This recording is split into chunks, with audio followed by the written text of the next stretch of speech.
پھر مسلم بن عقیل نے خط لکھا اور سیدنا حسین رضی اللہ عنہ سے کہا کہ حضرت حالات بہت خراب ہیں، آپ سفر نہ کیجئے. لیکن سیدنا حسین ابن علی رضی اللہ عنہ کے جب خط ملا تو تقریباً کربلا پہنچ ہی چکے تھے، اور عبید اللہ ابن زیاد نے یہ طے کر لیا تھا کہ سیدنا حسین رضی اللہ عنہ کو شہید کر کے رہیں گے. اور سیدنا حسین رضی اللہ عنہ کو اہل مکہ نے کہا حضرت اگر آپ جانا ہی چاہتے ہیں تو اپنی خواتین کے ساتھ نہ لے جائیے. سیدنا حسین ابن علی رضی اللہ عنہ پورے گھرانے سمیت آئے اور ایک ایک کر کے 72 آدمی ان کے گھرانے کے شہید ہو گئے. سیدنا علی رضی اللہ عنہ کے بیٹے وہ شہید ہو گئے. سیدنا علی رضی اللہ عنہ کو محبت تھی سیدنا عمر رضی اللہ عنہ سے، انہوں نے اپنے ایک بیٹے کا نام عمر رکھا تھا، عمر ابن علی بھی شہید ہوئے. انہوں نے اپنے ایک بیٹے کا نام عثمان رکھا تھا، عثمان ابن علی رضی اللہ عنہ بھی شہید ہوئے. پھر سیدنا حسین رضی اللہ عنہ کے خاندان میں کون بچ گیا تھا؟ اور آخر حضرت فاطمہ رضی اللہ عنہ صاحبزادی صاحبہ کی بیٹی زینب وہ تھیں، اور پھوپھی نے دیکھا کہ میرے بھتیجے شہید ہو گئے ہیں اور صبر نہیں کر پائیں اور خیمے سے باہر آئی ہیں، اور سیدنا حسین ابن علی رضی اللہ عنہ نے بہن کو واپس بھیج دیا اور کہا بہن ابھی وقت نہیں آیا کہ آپ لوگ باہر نکلیں، آپ جائیے اللہ کو یاد کیجئے. اور حسین ابن علی رضی اللہ عنہ اٹھے اور کہنے لگے آج میرے نانا نے یاد فرمایا ہے، انہوں نے کہا ہے کہ میں ان کے پاس جاؤں گا اور وہ جنت میں میرے منتظر ہیں. 7 محرم کو پانی بند کر دیا گیا اور پانی کا ایک قطرہ ان تک نہیں پہنچا، حتیٰ کہ سیدنا حسین رضی اللہ عنہ کے بیٹے زین العابدین بیمار پڑ گئے. اور پھر ہوا جو کچھ کے محرم میں ہوا تو ایسی دل خراش چیز ہے کہ کسی کا کتنا جگرا ہو اس کو بیان کرے. اور سیدنا حسین ابن علی رضی اللہ عنہ حق بات کہتے ہوئے اپنے مولا تک پہنچے اور ساری طرف سناٹا چھا گیا اور سارے میں کوئی آواز دینے والا نہیں تھا. اور فوجیں بڑھیں اور انہوں نے دیکھا کہ ایک لڑکا لیٹا ہوا ہے اور قریب تھا کہ اسے قتل کر دیتے، مگر پھر وہ رکے. انہوں نے چادر کھینچی تو حضرت زین العابدین سیدنا زین العابدین رحمۃ اللہ علیہ حضرت حسین رضی اللہ عنہ کے صاحبزادے لیٹے ہوئے تھے، تو ایک نے بڑھ کے انہیں قتل کرنا چاہا، دوسرے نے روک دیا اور اس نے کہا بیمار ہے اس لڑکے کو چھوڑ دو. اور اگر حضرت زین العابدین رحمۃ اللہ علیہ شہید ہو جاتے تو دنیا میں حسینی سادات بالکل ان کی نسل پوری ختم ہو جاتی. اور پھر وہ ہوا جو ہوا اور دمشق کے دربار میں بلایا گیا اور پھر یہ لوگ وہاں سے چلے ہیں اور وہاں سے انس ابن مالک رضی اللہ عنہ نے دیکھا سیدنا حسین رضی اللہ عنہ کا سر کاٹ کے کربلا میں الگ کر دیا گیا اور جس میں مبارک پر گھوڑے دوڑا دیے گئے اور یہ سر ثبوت کے طور پر دمشق بھیجا گیا کہ دیکھنے والوں کی آنکھیں ٹھنڈی ہوں کہ انہوں نے حضرت رسول پاک صلی اللہ علیہ وسلم، حضرت رسالت پناہ صلی اللہ علیہ وسلم کی اس نسل، اس شہزادے، اس عظیم ہستی کے ساتھ یہ حرکت کی جس کے متعلق ان کے نانا نے کہا تھا کہ حسین منی وانا من الحسین، میں حسین سے ہوں اور حسین میرے ہیں.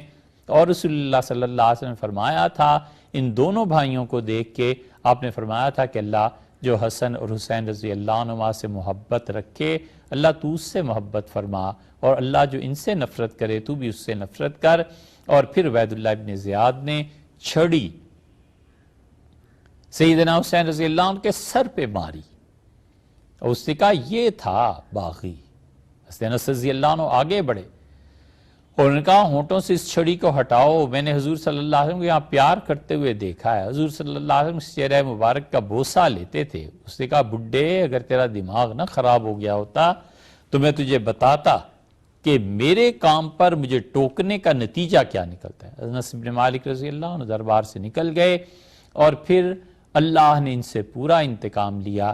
ترمذی حدیث کی کتاب ہے ہمارے ہاں، اس میں یہ آیا ہے کہ اللہ نے کربلا میں جنہوں نے ہاتھ رنگے تھے ان سادات کرام رضی اللہ عنہ کے خون سے انہیں بھی نہیں چھوڑا. شمر ذوالجوشن یہ سامنے آیا اور اس کو برس کی بیماری تھی. سیدنا حسین ابن علی رضی اللہ عنہ نے کہا تم آؤ، بالکل تم مجھے مارو گے، قتل کرو گے. میرے نانا نے بتایا تھا کہ تم پر ایک کتا حملہ کرے گا جو چتکبرا ہوگا، اس کے جسم پہ رنگ مختلف ہوں گے. جس بات کی طرف انہوں نے اشارہ فرمایا ہے وہ اصل بات یہ تھی کہ حضور اقدس صلی اللہ علیہ وسلم ایک دن مسجد نبوی میں آئے صبح کے وقت اور پریشان تھے، اور آپ نے فرمایا کیا ہو گیا ہے؟ میں دیکھتا ہوں کہ میرے خون میں ایک چتکبرے کتے نے ہاتھ ڈالا ہے، کیا ہو گیا ہے؟ مطلب اتنی صفاقی.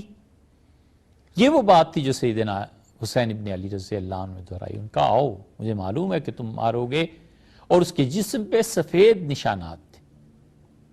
وہ جانتے تھے، ان کے نانا نے انہیں بتایا تھا کہ یہ چیزیں ہونی ہیں علیہ الصلوۃ والسلام.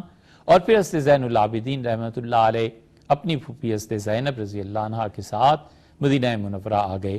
پھر اللہ نے ان کی نسل میں برکت دی. حضرت زین العابدین رحمۃ اللہ علیہ نے حکومت کے خلاف کچھ بولنے کہنے سننے سے بالکل اپنے آپ کو الگ کر لیا. اللہ کی عبادت میں مصروف رہتے تھے. حکومتوں کے حالات دیکھ کے وہ اور حضرت زبیر رضی اللہ عنہ کے بیٹے مسجد نبوی میں پیچھے صفوں میں بیٹھتے تھے اور رو کے اٹھ کے گھر گھر کو چلے جاتے تھے. کوئی نہیں بولتا تھا کیونکہ وہ جانتے تھے کہ جبر کیا ہے. اور پھر دنیا نے وہ دن بھی دیکھا جب کوفہ کی اسی مسجد میں جہاں توہین کی جاتی تھی سر لائے گئے کاٹ کے، اور جب سر رکھے گئے تو لوگوں نے شور مچا دیا کہ سانپ آ گیا، سانپ آ گیا. اور ترمذی کی روایت میں آتا ہے کہ عبید اللہ ابن زیاد کے سانپ وہ گھسا، اس کی گردن کٹی ہوئی تھی اور گردن کے نیچے سے وہ گھسا اور اس کے منہ سے نکل گیا اور ڈستا رہا اس کے سر کو.